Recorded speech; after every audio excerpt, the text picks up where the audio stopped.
대의 명분은 행동의 도리가 되는 도리 또는 이유가 되는 명백한 근거를 뜻합니다. 이는 특정한 행동이나 결정을 내릴 때 그 정당성을 뒷받침하는 논리적 근거와 도덕적 이유를 포함합니다. 특히 공적 이익과 정의를 내세워 개인적인 이해관계를 초월하려는 태도나 원칙을 강조합니다.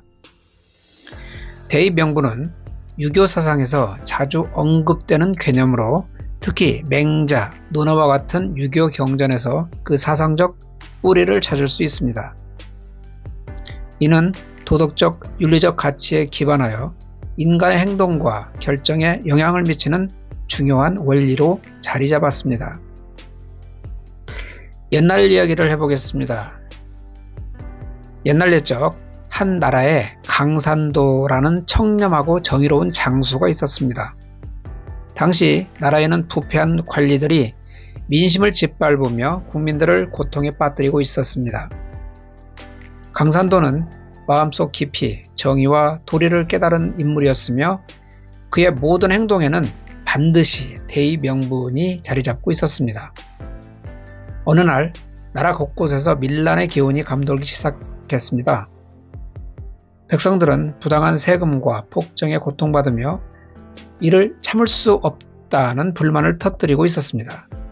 하지만 많은 이들이 단순한 분노의 불을 지핀 것에 그쳤다면 강산도는 달랐습니다.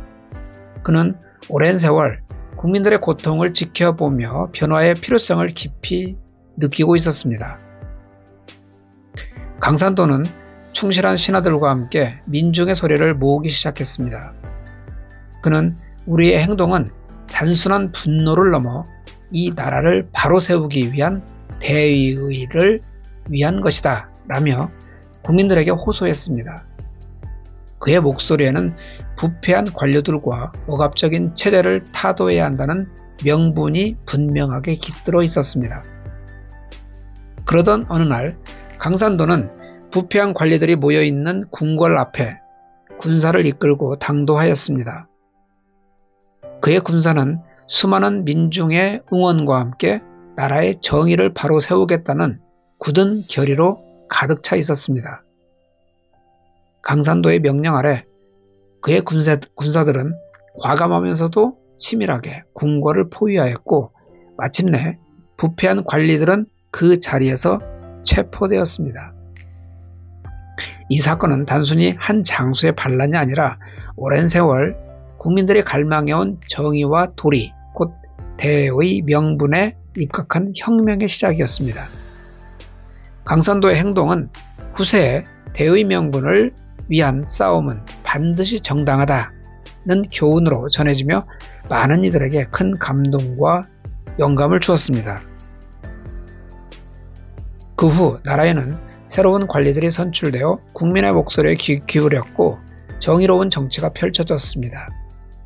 강산도의 이야기는 오랜 세월 동안 전해 내려오며 어떤 행동이나 주장이 진정 정당하려면 그 근저에 반드시 대의 명분이 자리해야 한다는 깊은 깨달음을 우리에게 전해주고 있습니다. 이순신 장군은 나라를 구하기 위해 자신의 명예와 목숨을 바치며 대의 명분을 실천한 대표적 사례입니다.